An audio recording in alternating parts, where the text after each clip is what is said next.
Alright, Bonehawks, this video is all about cameos. So there's been a lot of talk with cameos and balance and what the right thing to do, and I don't think anyone really knows for sure what like the correct way to do is, but I thought we could use this video to have kind of a conversation on things. So real quick, just out of the gate, I will say that my opinion is just to nerf Lao and Striker. I think those two are the problematic ones right now, and I think it's easier to balance it to nerf those two than to bring the rest of them up. But just as a fun thing, I thought, well, what if we were to bring up all the other characters? So I wanted to share with you my thoughts on what could possibly be some changes to the cameos if they decide to just buff everyone else up. So this is going to assume that Lao and Striker, we're going to leave them out of this. We're just going to go to the rest of the cameo cast. Let's get into it. Accept your death. Alright, so starting off with Darius, I feel like one of the reasons that people just don't use this cameo is because of its cooldown, especially on that move. Like that's a really, really solid move, but the cooldown here is actually abysmal. So we're going to speed this up just a little bit to just about here, maybe even a little bit faster than that. So watch out for Reiko players, because they're going to be all over the place. Other than that, I think the volleyballistic is it's a really fun move. And yeah, makes for some really gross setup. So like, once you kind of see Darius a little bit more, you know, like with, it's just the tornado kick cooldown that really just kills this cameo. You know what I'm saying? So if we change that, I think Darius will be a lot of fun. Moving on to Serena. So when Serena comes out with her little money pit that she's like, I'm dainty or whatever she says. This is now going to take your entire meter unless you hit Serena out of it. That would be my buff. I love meter manipulation. It's just going to keep going. She's going to stand there. And as long as, you know, you're trapped, Asha keeps hitting you with stuff, Serena is just going to suck your whole meter dry. Oh, baby. I don't think anything other changes should really happen with her. This is still really good for easy combos. And then you have the straightforward one, which is just a good check. So yeah, I think that would be the only thing that I would change. And buff it up. Alright, Kryrax. So we're going to change his bomb here, which is currently kind of useless. And we're actually just going to make that an overhead.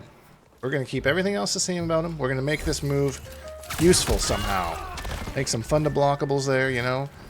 To the young Cindy here, we could get the overhead and the low. I feel like making it unblockable is a little bit too crazy. Like a little bit too crazy. But yeah, we're just going to make it an overhead. Look at that. That would be so sick. I would love that. So Kano, we're going to give a nice little buff here. So we're going to actually make this move a mid instead of a current high. And it's actually going to push back as much as it would if it hits you. So if you block, see, if you block it, there's only a little bit of pushback. But if you actually hit it, if it keeps going, pushes you back full screen. That's just going to happen now. So we're just going to push you back full screen. This is going to be a great cameo for zoners. Mid, push back full screen. Y'all want crazy? I'm giving you crazy. This is what you want? This is what you want? Moving on to Sonya. This is an easy change. An easy change. I'm trying to keep these kind of like big, but not too big. You know, I say as I just gave Kano an absolute crazy pushback move, but hey. So we're going to have Sonya's leg grab, except it's going to be striker style, and she's going to be able to do it behind your opponent. Ooh, I think people are actually starting to figure out how cracked Sonya actually is. I personally, for one, thought that she was terrible, and I think I said that in my original cameo tier list.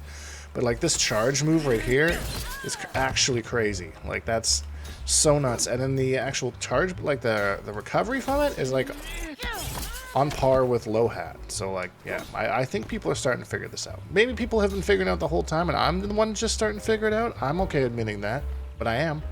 Sector is going to have a 2-bar cameo move that is a true homing missile that will not miss. It will lock onto you like MKX did. And yeah, you can't get away from it. It's but full cameo meter, so that's a pretty cracked move.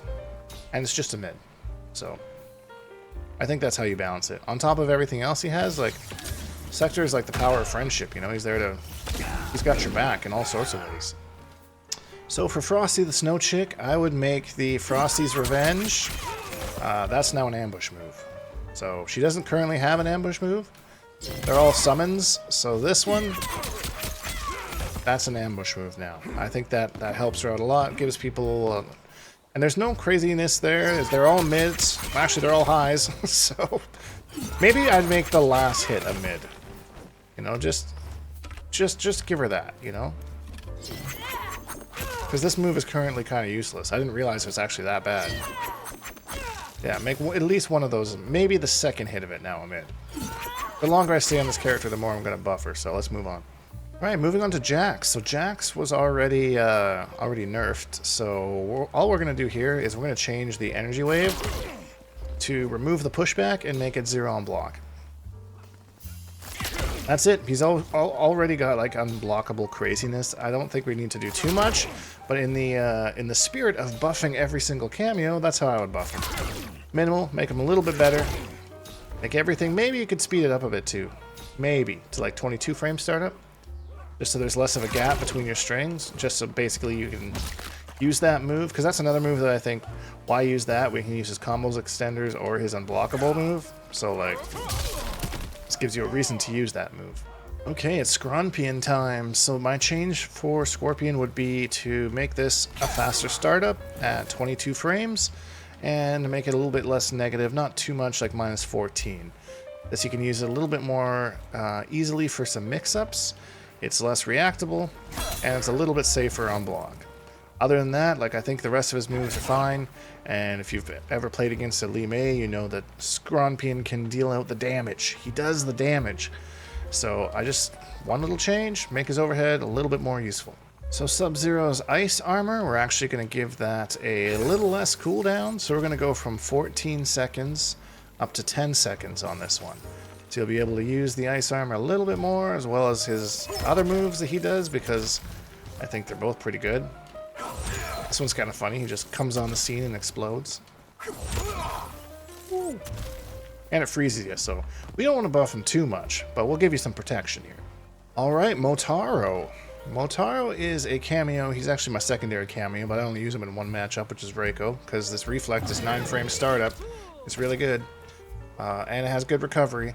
So I think what needs to be looked at with Motaro is the tail turret, because yeah, it takes 2 bars, because I mean it's a good move, but I don't think it's that good. So I think what we could do is maybe speed up the recovery just a little bit.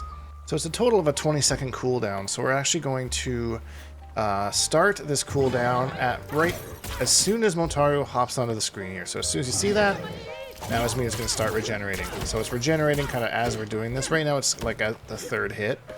And I think that will make him a lot more useful, and I don't think if necessarily you would need to speed up the recovery if we did this. I think this kind of adds a little bit more to it, but other than that, Motaro's got some really good utility, like kind of teleport just right behind your opponent, like kind of any move +4, +5, depending on the spacing. So yeah, I think Motaro's really good. I just think it's a cooldown that really kills it for a lot of people. Goro has a lot of really good uses. Punch Walk, I think I would make maybe a little bit safer on block. Maybe like -2 as opposed to -6. But I think overall I'd like to just see Goro's recovery, because I think similar to Motaro, his long recovery is kind of what kills people using him. So I think for all of his moves, we'll just give him a 10-second cooldown. Like this, the Raise the Roof doesn't even start right away when he gets off the screen, but it's like 18 seconds, which is crazy. So let's dull both of that. Everything he does is going to be a 12-second cooldown. I think that's a big buff. What he does is really strong, and yeah, that'll allow for a lot of craziness and a lot of fun things. Good pal Goro. We're almost done here, friends. We have Shujinko and Tremor. And Tremor, I'm actually not going to suggest anything because he's pretty new. I think people might find some dirt with him. Also, I don't know enough about him yet to know what I would even do. So I'm just going to leave Tremor for now. But we're going to end this with my boy, Shujinko. So we're going to give this little gaffer needs some help here. So we're going to actually change his charge from 4 seconds to 3 to make it a lot easier to get him out in the first place. He is going to start charged at the start of a round, and every down forward steal that he has is an ambush. That's right. I'm going hog wild here. Every forward steal that he uses is an ambush. Perhaps we'll remove the fact that right now it's wake-ups, because in my opinion, cameo wake-ups are just not strong in this game at all. It's super easy to hit you out of them. So it doesn't really serve him that well to have it as a wake-up attack. So instead we're going to have Every down forward steal with Shujinko is going to be an ambush attack. The two double ones, the full meter ones, sure, we'll keep that as a summon, but everything down forward that he does is now going to be a ambush. Imagine the pressure, like I'm coming in with my cancel pressure here. Whoops, dropped it. Right in the middle, we got a little Shujinko ambush for the Asura's forward pressure. Oh, we could be so lucky. Us Shujinko mains. Oh, I might be alone on that.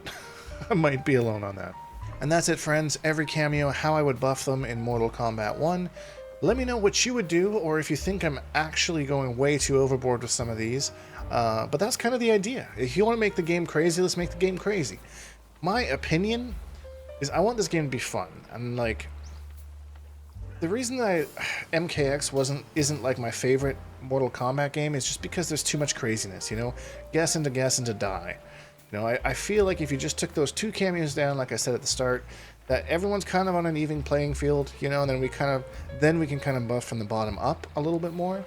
But I think if you start to get too much craziness, it takes away the fun of the game, and it's just we've turned it into a party game. And which I don't want to see happen. I want to see people be creative and have lots of things to do. But leave me your opinion on that as well.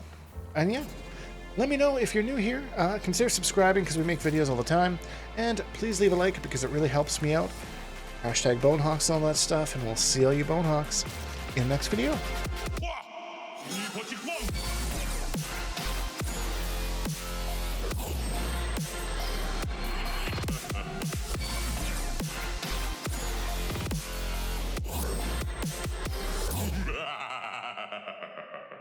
Accept your death.